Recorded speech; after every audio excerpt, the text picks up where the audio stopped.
Good evening. Tonight's topic of discussion is the principal as a technology coach. The first thing I would like us to look at today is digital teaching and learning paperwork.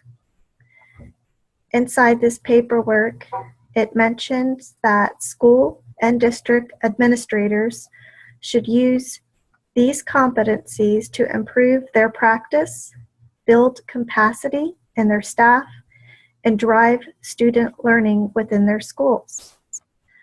Further, it states, throughout all of the competencies is the underlying assumption of leadership and excellence with regard to digital citizenship. Administrators should model the behavior they expect from their staff and students and should continually seek to represent their schools and districts with the way they convey themselves both on and offline. There are several topics within this paperwork. The first to be addressed tonight is vision and strategy. It states that administrators will create and communicate a vision for digital teaching and learning in their schools, embedding into the strategic plan for implementation and execution.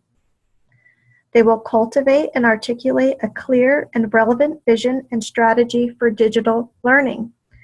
So at the very beginning of the year, the administrator will address staff and ensure that the vision for digital learning is understood.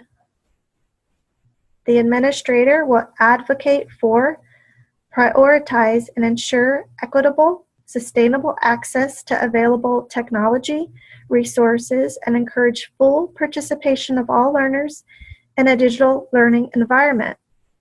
To do so, an administrator needs to make sure that their school has the necessary tools to be digital learners, a computer lab, as well as access to Chromebooks made available to each grade level at an acceptable time.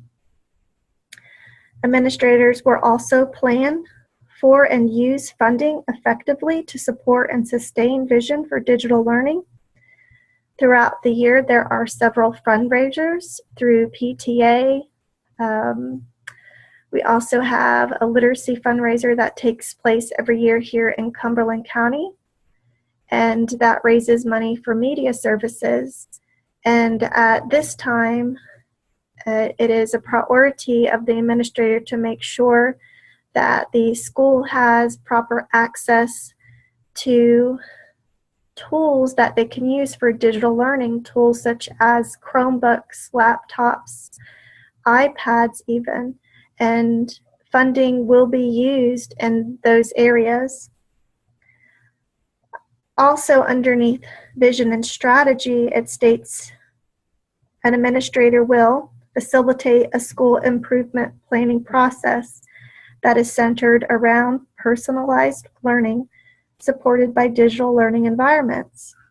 The school I'm working at now, I would like to continue the practice where the SIT team breaks up into cohorts, and one of the SIT team members who would like to could run once a month a cohort on digital learning.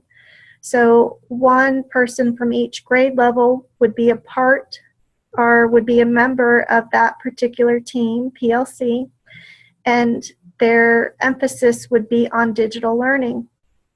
The leader of that team, as well as the members, will be leaders within the school. So they will be competent in the area of digital learning, and then will be able to teach their other teachers, their peers, use knowledge to help others have better access and to understand the digital learning that needs to take place in the school. The next topic for discussion is content and instruction. It states that administrators will be the lead learners in their schools. modeling appropriate instructional practices, and ensuring content encompasses appropriate digital tools, resources, and pedagogies.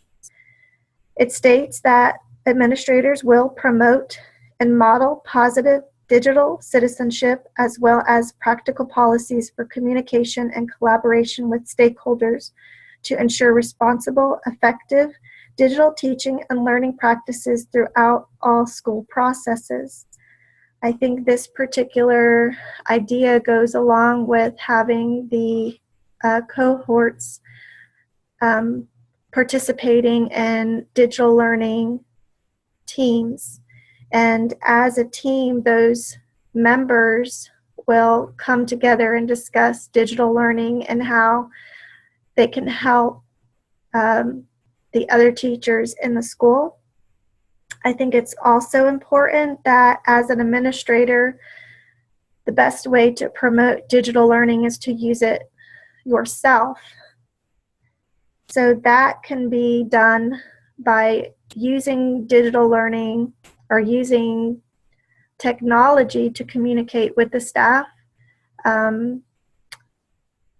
possibly doing my own classes and studying more on digital learning, using the knowledge and skills of my staff members. I know there are staff members in school who are more competent with digital learning, and asking them to help me to be more proficient in that area.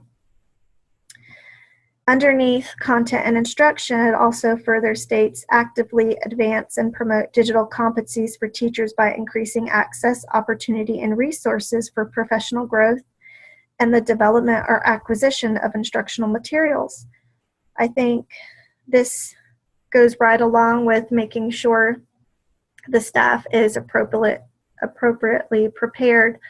So possibly when we have staff meetings, maybe some of the teachings at the staff meetings could be related to digital learning.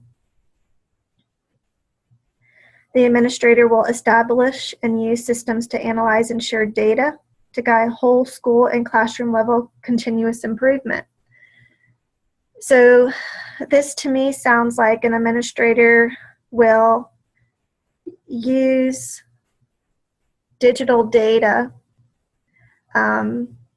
as a way to guide what should be done later on, and display that data in front of the staff. Data such as things that need to be improved school-wide when it comes to academics and testing.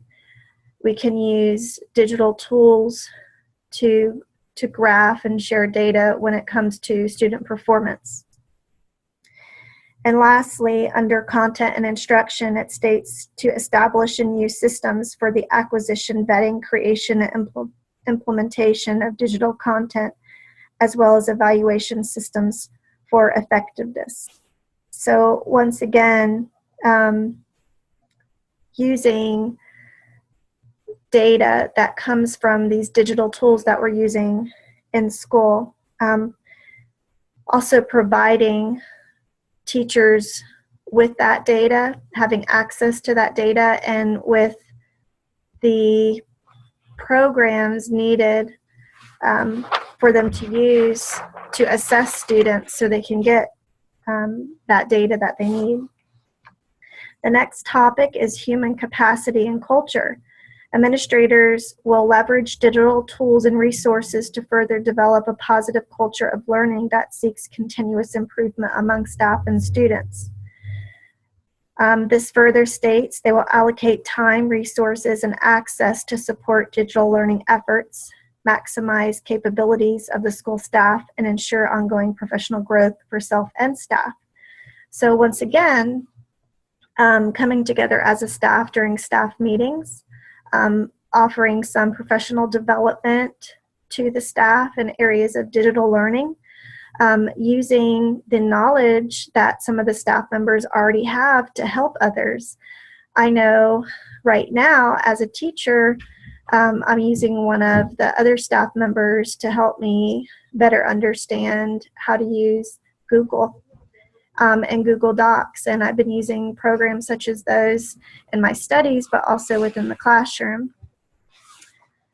Further, it states the administrator will provide learner-centered environments equipped with appropriate learning resources, including digital technologies, to meet the diverse needs of all learners. So diverse needs means that if a student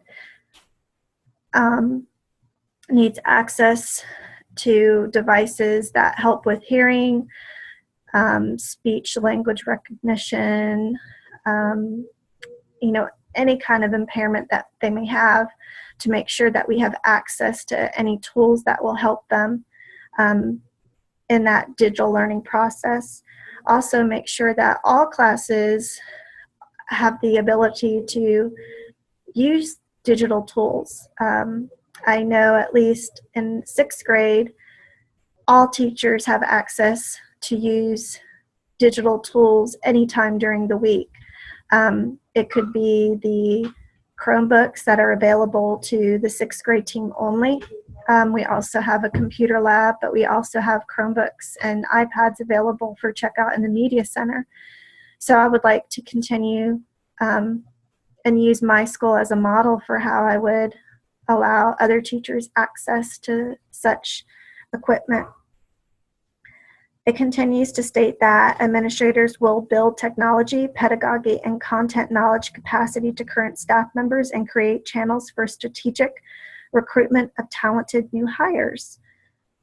So it's important that we hire the best and include in one of our statements when we're hiring and interviewing people what they think of technology and how much they know and what they can provide to our school in that area. Administrators will actively support staff through effective modeling and coaching practices using relevant digital technologies to facilitate reflective two-way feedback. Just as we're doing here, using a Zoom conference. So getting teachers to use some of these technologies in an effective way to help improve our students, but also improve our school as a whole. I think it's important. We have a lot of teachers who are afraid of technology, and it's important to show them they don't have to be afraid of it, but they also need a mentor.